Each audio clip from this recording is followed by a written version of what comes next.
Hi friends, welcome to Crisil. 2020 world cup അടുത്ത മാസം, അതായത് ജൂൺ 1-ാം തീയതി അമേരിക്കയിലും വെസ്റ്റ് ഇൻഡീസിലുമായിട്ട് ആരംഭിക്കാൻ പോവുകയാണ്. അപ്പോൾ ഇപ്പോഴുള്ള ഒരു ചർച്ച എന്ന് പറയുന്നത്, നമുക്കറിയാം IPL അതിൻ്റെ ഏറ്റവും ഒരു ഉച്ചസ്ഥായിയിൽ എത്തി നിൽക്കുന്ന ഒരു സമയമാണ്. ഞാൻ കഴിഞ്ഞ ദിവസം പറഞ്ഞതുപോലെ ഏകദേശം ഒരു 60-70% മാച്ചുകൾ കഴിഞ്ഞു. IPLൻ്റെ ഒരു ലാസ്റ്റ് സ്റ്റേജിലേക്ക് ആരൊക്കെയാണ് പ്ലേ ഓഫിലേക്ക് ക്വാളിഫൈ ചെയ്യാൻ പോകുന്നതെന്നുള്ള വളരെ ഒരു ആകാംക്ഷാഭരിതമായ ഒരു സിറ്റുവേഷനിലൂടെയാണ് IPL കടന്നുപോയിക്കൊണ്ടിരിക്കുന്നത്. IPLനെ സംബന്ധിച്ചിടത്തോളം ഈ വരാൻ പോകുന്ന ലോകകപ്പിൻ്റെ ഒരു മുന്നോടിയായിട്ടുള്ള ഒരു മഹാമേള തന്നെയാണ് IPL. അങ്ങനെ പറയാനുള്ള ഒരു പ്രധാനപ്പെട്ട കാരണം എന്ന് പറഞ്ഞു കഴിഞ്ഞാൽ, ഇപ്പോൾ ഈ വരുന്ന 1-ാം തീയതി, അതായത് നാളെയാണ് എല്ലാ ടീമുകൾക്കും അവരുടെ ലോകകപ്പിനുള്ള 2020 ലോകകപ്പിനുള്ള ടീമുകളെ പ്രഖ്യാപിക്കാനുള്ള അവസാന തീയതിയായിട്ട് ICC പ്രഖ്യാപിച്ചിരിക്കുന്നത്. അപ്പോൾ ഇന്ത്യൻ ടീമിനെ സംബന്ധിച്ചിടത്തോളം, ഇന്ത്യൻ ടീമിനെ ഈ IPLലെ പെർഫോമൻസിന്റെ അതിൻ്റെ ഒരു പ്രതിഫലനമായിരിക്കും ഈ T20 ലോകകപ്പിൽ ഇന്ത്യൻ ടീമിൽ ഉണ്ടാവാൻ പോകുന്നതെന്ന് നമുക്ക് എല്ലാവർക്കും അറിയാം. പക്ഷെ അത് ഇന്ത്യൻ ടീമിന് മാത്രമല്ല. IPL എന്ന് പറയുന്നത് ലോകത്ത് തന്നെയുള്ള ഏറ്റവും വലിയ ക്രിക്കറ്റിൻ്റെ ഒരു മഹാമേളയാണ്.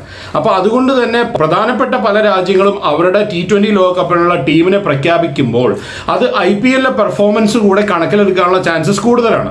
ഇപ്പോൾ നമ്മൾ നോക്കിക്കഴിഞ്ഞാൽ ഒരുപാട് ഓസ്ട്രേലിയൻ താരങ്ങൾ, ഇംഗ്ലീഷ് താരങ്ങൾ, വെസ്റ്റ് ഇന്ത്യൻ താരങ്ങൾ, അതുപോലെ തന്നെ ന്യൂസിലൻഡ് താരങ്ങൾ, ഇവരെല്ലാവരും ഈ IPLൽ പല ടീമുകളിലായിട്ട് പങ്കെടുക്കുന്നുണ്ട്. അപ്പോൾ അവരെ എല്ലാം സംബന്ധിച്ചിടത്തോളം ഈ പാകിസ്ഥാൻ പ്ലേയേഴ്സ് ഈ IPLൽ പങ്കെടുക്കുന്നില്ല. ബംഗ്ലാദേശിൽ നിന്നുള്ള വളരെ 1-2 താരങ്ങൾ മാത്രമാണ് പങ്കെടുക്കുന്നത്. ശ്രീലങ്കയിൽ നിന്നും അതുപോലെ തന്നെയാണ്. മറ്റുള്ള രാജ്യങ്ങളെ നമ്മൾ നോക്കിക്കഴിഞ്ഞാൽ, പ്രധാനപ്പെട്ട രാജ്യങ്ങളെ നമ്മൾ നോക്കിക്കഴിഞ്ഞാൽ south Africa, New Zealand, Australia, England, west Indies, ഈ രാജ്യങ്ങളിൽ നിന്നുള്ള താരങ്ങളെ നമ്മൾ നോക്കിക്കഴിഞ്ഞാൽ അവർക്ക് എല്ലാവർക്കും IPL ഒരു സെലക്ഷൻ മാച്ച് പോലെയാണ്. ഇതിലെ പെർഫോമൻസിന്റെ അടിസ്ഥാനത്തിലായിരിക്കും അവരുടെ ടീമിലേക്കുള്ള സെലക്ഷൻ ട്രയൽസും നടക്കാൻ പോകുന്നത്. അവരുടെ ടീമിനെ പ്രഖ്യാപിക്കാൻ പോകുന്നതും ഈ IPL പെർഫോമൻസും കൂടി നോക്കിക്കൊണ്ടായിരിക്കും എന്നുള്ള കാര്യത്തിൽ യാതൊരു സംശയവുമില്ല. അപ്പോൾ ഇന്ത്യൻ ടീമിന്റെ ഒരു ഇതിലേക്ക് വരികയാണെങ്കിൽ, ഇന്ത്യൻ ടീമിനെ പ്രഖ്യാപിക്കാനുള്ള അവസാന തീയതി എന്ന് പറയുന്ന 1-ാം തീയതിയാണ്, അതായത് നാളെയാണ്. ഇന്ന് തന്നെ IPL ടീമിനെ പ്രഖ്യാപിക്കാനുള്ള എല്ലാ ചാൻസസും ഞാൻ കാണുന്നു. കാരണം എന്താണെന്ന് വെച്ചാൽ, കഴിഞ്ഞ ദിവസം ഇന്ത്യൻ കോച്ചായിട്ടുള്ള രാഹുൽ ദ്രാവിഡും ക്യാപ്റ്റനായിട്ടുള്ള രോഹിത് ശർമ്മയും സെലക്ഷൻ കമ്മിറ്റി ചെയർമാനായിട്ടുള്ള അജിത് അഗർക്കറും തമ്മിൽ ന്യൂഡൽഹിയിൽ വെച്ച് ഒരു കൂടിക്കാഴ്ച നടക്കുകയും അവർ ഏകദേശം കാര്യങ്ങൾ തീരുമാനിക്കുകയും ചെയ്തിട്ടുണ്ട് എന്നുള്ളതാണ് അറിയാൻ കഴിഞ്ഞ വിവരം.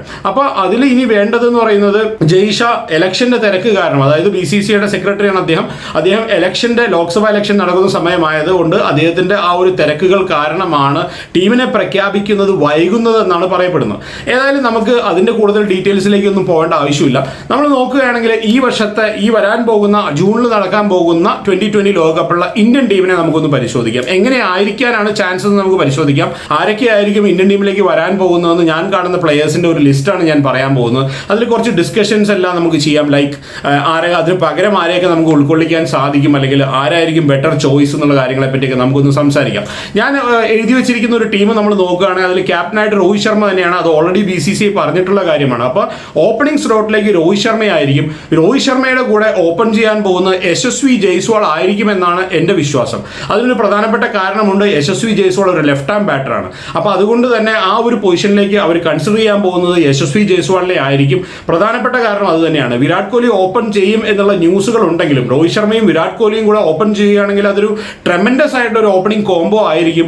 പക്ഷേ എനിക്ക് തോന്നുന്ന ഒരു ലെഫ്റ്റ് ആൻഡ് റൈറ്റ് കോമ്പിനേഷൻ എന്നുള്ള രീതിയിൽ യശസ്വി ജയ്സ്വാളിനെ ആയിരിക്കും ആ ഒരു ഓപ്പണിംഗ് സ്ലോട്ടിലേക്ക് BCCI നിയോഗിക്കാൻ പോകുന്നത്, അല്ലെങ്കിൽ സെലക്ടേഴ്സ് കണ്ടെത്താൻ പോകുന്നതാണ് ഞാൻ വിശ്വസിക്കുന്നത്. മൂന്നാമത്തെ ഒരു പൊസിഷനിലേക്ക്, അതായത് നമ്പർ 3 പൊസിഷനിലേക്ക് അവർ കണ്ടുവച്ചിരിക്കുന്നത് വിരാട് കോഹ്ലിനെ തന്നെയായിരിക്കും. ഡെഫിനറ്റ് ആയിട്ടും വിരാട് കോഹ്ലി ആയിരിക്കും ആ പൊസിഷനിൽ. കാരണം ഇതിനു മുമ്പും ഒരുപാട് മത്സരങ്ങളിൽ ആ ഒരു പൊസിഷനിൽ വിരാട് കോഹ്ലി തന്റെ മികവ് തെളിയിച്ചിട്ടുള്ള ഒരു താരമാണ്. അതുകൊണ്ട് ഒരു നമ്പർ 3 പൊസിഷനിലേക്ക് വിരാട് കോഹ്ലി ആയിരിക്കും.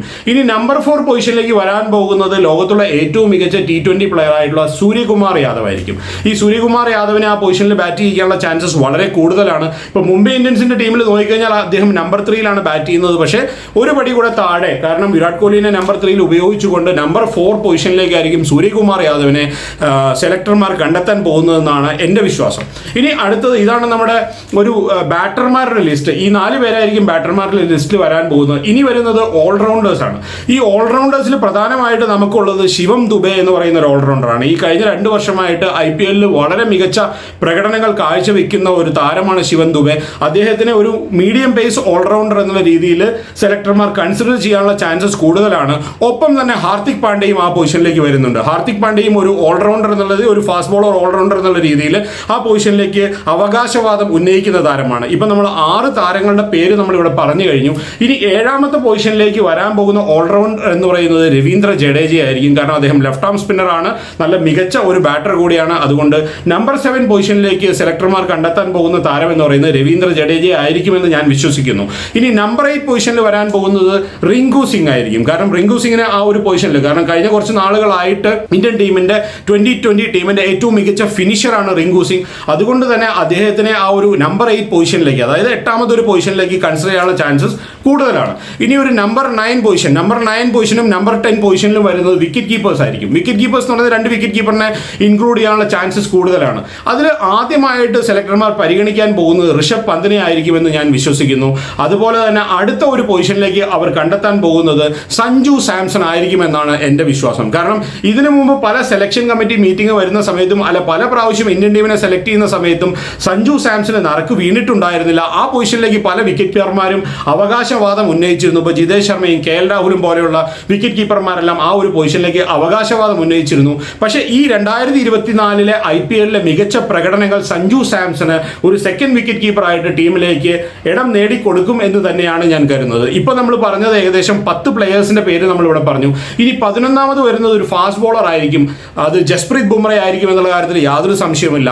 നമ്പർ 12 പൊസിഷനിലേക്ക് വരുന്നത് കുൽദീപ് യാദവ് ആയിരിക്കും. ഒരു സ്പിന്നറായിട്ട് വേണ്ടത് കുൽദീപ് യാദവാണ്. അപ്പോൾ ആ ഒരു പൊസിഷനിൽ കുൽദീപ് യാദവ് ആയിരിക്കും.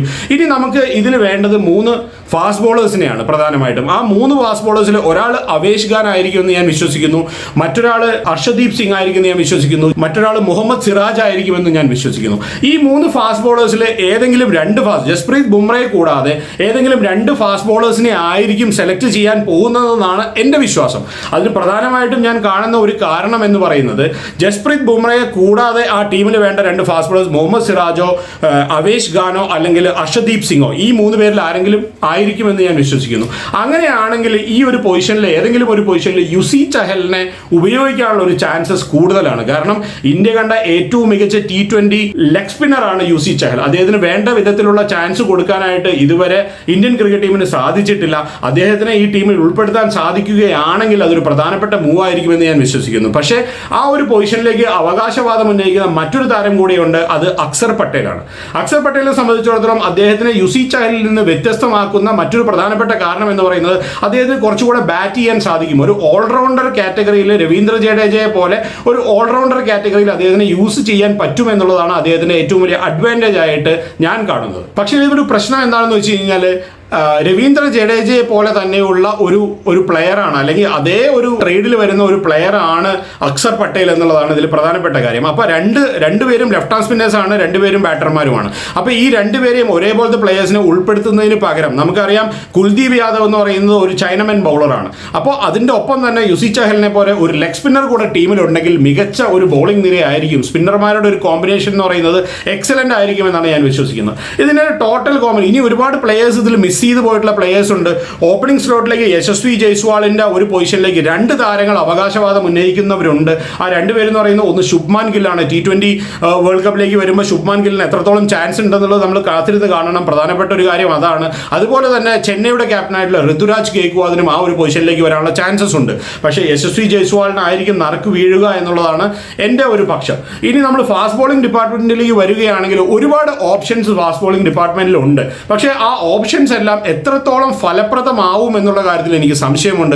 ഒരുപാട് നല്ല മികച്ച താരങ്ങളെ നമ്മൾ ഈ ഒരു 2020 ഈ IPL നമ്മൾ ഒരുപാട് നല്ല താരങ്ങളെ കണ്ടു. ഹർഷിത് റാണ എന്ന് പറയുന്ന കൊൽക്കത്ത നൈറ്റ് റൈഡേഴ്സിന്റെ ഒരു നല്ല മികച്ച മീഡിയം പേസറെ നമ്മൾ കണ്ടു.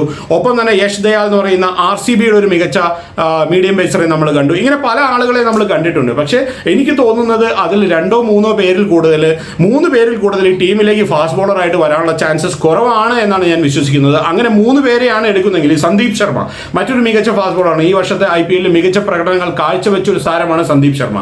പക്ഷേ എന്നോട് ചോദിക്കുകയാണെങ്കിൽ ജസ്പ്രീത് ബുംറ കൂടാതെ മറ്റ് 2 ഫാസ്റ്റ് ബോളർ മാത്രമാണ് ടീമിൽ വരുന്നതെങ്കിൽ, അതായത് ഇപ്പോൾ അവേഷ് ഖാൻ, അർഷദീപ് സിംഗ്, മുഹമ്മദ് സിറാജ്, ഇതിൽ ഏതെങ്കിലും 2 പേരാണ് ടീമിൽ വരുന്നതെങ്കിൽ യുസി ചഹലിനെ ഈ ടീമിലേക്ക് ഉൾപ്പെടുത്താനായിട്ട് സാധിക്കും, റിങ്കു സിംഗിനെയും ഈ ടീമിലേക്ക് ഉൾപ്പെടുത്താനായിട്ട് സാധിക്കും. അല്ലെങ്കിൽ ഇവരുടെ എല്ലാം പൊസിഷൻ എന്ന് പറയുന്നത് വളരെ ക്രിട്ടിക്കലായിരിക്കും. ഏതായാലും നല്ല സ്റ്റാർ സ്റ്റഡഡ് ആയിട്ടുള്ള ഒരു ടീമായിരിക്കും ഇന്ത്യയുടേത്. ബാറ്റിംഗ് ഓർഡറിലേക്ക് നമുക്ക് ആദ്യം വരാം. ബാറ്റിംഗ് ഓർഡറിലേക്ക് നമ്മൾ ആദ്യം വരികയാണെങ്കിൽ അതിൽ ഏറ്റവും മികച്ച ഒരു ബാറ്റിംഗ് നിരയാണ് ഇന്ത്യയുടേത്. രോഹിത് ശർമ്മയും വിരാട് കോഹ്ലിയും സൂര്യകുമാർ യാദവും യശസ്വി ജയ്സ്വാളും ഹാർദിക് പാണ്ഡ്യയും എല്ലാം അടങ്ങുന്ന വളരെ മികച്ച ഒരു ബാറ്റിംഗ് നിരയാണ് ഇന്ത്യയുടേതെന്ന് പറയാതെ വയ്യ. അതിന് ഒപ്പം തന്നെ കിടപിടിക്കുന്ന ബാറ്റർമാരായിട്ടുള്ള വിക്കറ്റ് കീപ്പർ ബാറ്റർമാരായിട്ടുള്ള 2 പേര് കൂടി ചേരുമ്പോൾ, അത് സഞ്ജു സാംസണും ഋഷഭ് പന്തും ചേരുമ്പോൾ വളരെ മികച്ച ഒരു ബാറ്റിംഗ് നിരയായിരിക്കും എന്നുള്ള കാര്യത്തിൽ യാതൊരു സംശയമില്ല.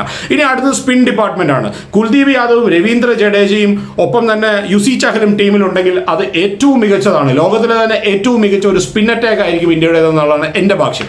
പക്ഷേ ഒരേ ഒരു പ്രശ്നം എന്ന് പറയുന്നത് ഫാസ്റ്റ് ബോളിംഗ് ഡിപ്പാർട്ട്മെന്റിലാണ്. മുഹമ്മദ് ഷമി ഇഞ്ചേർഡ് ആയിട്ട് കളിക്കുന്നില്ല എന്നുള്ളതാണ് ഏറ്റവും വലിയ പ്രശ്നം. ജസ്പ്രീത് ബുംറയ്ക്ക് താങ്ങായി അദ്ദേഹത്തിന് സപ്പോർട്ട് ചെയ്യാവുന്ന വിധത്തിൽ ഏത് ഫാസ്റ്റ് ബോളറിനെയാണ് ഇന്ത്യക്ക് യൂസ് ചെയ്യാൻ സാധിക്കുക എന്നുള്ളതാണ് ഏറ്റവും പ്രധാനപ്പെട്ട കാര്യം. അമേരിക്കയിലെയും വെസ്റ്റ് ഇൻഡീസിലെയും സാഹചര്യങ്ങളിൽ അവേഷ് ഖാൻ ആയിരിക്കുമോ, അർഷദീപ് സിംഗ് ആയിരിക്കുമോ, അതുപോലെ തന്നെ മുഹമ്മദ് സിറാജ് ആയിരിക്കുമോ, ഇവരിൽ ആരായിരിക്കും മികച്ച രീതിയിൽ ബോൾ ചെയ്യുക, അതിൽ ആർക്കായിരിക്കും നറുക്ക് വീഴാൻ പോകുന്നതെന്ന് നമുക്ക് കാത്തിരിക്കാം. ഈ ഒരു ഡിപ്പാർട്ട്മെന്റ്, ഈ ഫാസ്റ്റ് ബോളിംഗ് ഡിപ്പാർട്ട്മെന്റ് മാത്രമാണ് കുറച്ചൊരു വീക്ക് ലിങ്ക് ആയിട്ട് എനിക്ക് തോന്നുന്നത്. മറ്റെല്ലാം വളരെ മികച്ച രീതിയിലാണ്. കാരണം അവർ നല്ല ഫിനിഷേഴ്സ്, ശിവം ദുബൈനെയും അതുപോലെ റിങ്കു സിംഗിനെയും പോലുള്ള നല്ല മികച്ച ഫിനിഷേഴ്സ് ഉള്ള ഒരു ടീം കൂടെയാണ് ഇന്ത്യ. അപ്പോൾ അതുകൊണ്ട് തന്നെ നല്ല രീതിയിൽ ഒരു നല്ല ടീമിനെ സെറ്റ് ചെയ്യാനായിട്ട് ഇന്ത്യക്ക് സാധിക്കുമെന്ന് ഞാൻ വിശ്വസിക്കുന്നു. ഏതായാലും നമ്മുടെ സഞ്ജു സാംസൺ എങ്ങനെ പോയാലും ഈ ടീമിൽ ഉണ്ടാവട്ടെ, അല്ലെങ്കിൽ സഞ്ജു സാംസൺ ഈ ടീമിന്റെ ഭാഗമാവട്ടെ എന്ന് ഞാൻ വളരെയധികം ആഗ്രഹിക്കുന്നുണ്ട്. കാരണം എന്താണെന്ന് വെച്ച് കഴിഞ്ഞാൽ കഴിഞ്ഞ കുറേ വർഷങ്ങളായിട്ട് ഇന്ത്യയുടെ വേൾഡ് കപ്പ് ടീമിലോ അല്ലെങ്കിൽ വലിയൊരു ടൂർണമെന്റ് വരുമ്പോൾ അതിലൊരു മലയാളിയുടെ സാന്നിധ്യം ഉണ്ടാവാറില്ല. ശ്രീശാന്തിന് ശേഷം അങ്ങനെ ഒരു സാന്നിധ്യം ഉണ്ടായിട്ടില്ല. സഞ്ജു സാംസൺ ഈ വർഷം ഇന്ത്യൻ ടീമിൽ എത്തട്ടെ എന്ന് ആശംസിക്കുന്നു. മറ്റൊരു വീഡിയോയുമായിട്ട് നമുക്ക് വീണ്ടും കാണാം. ബൈ.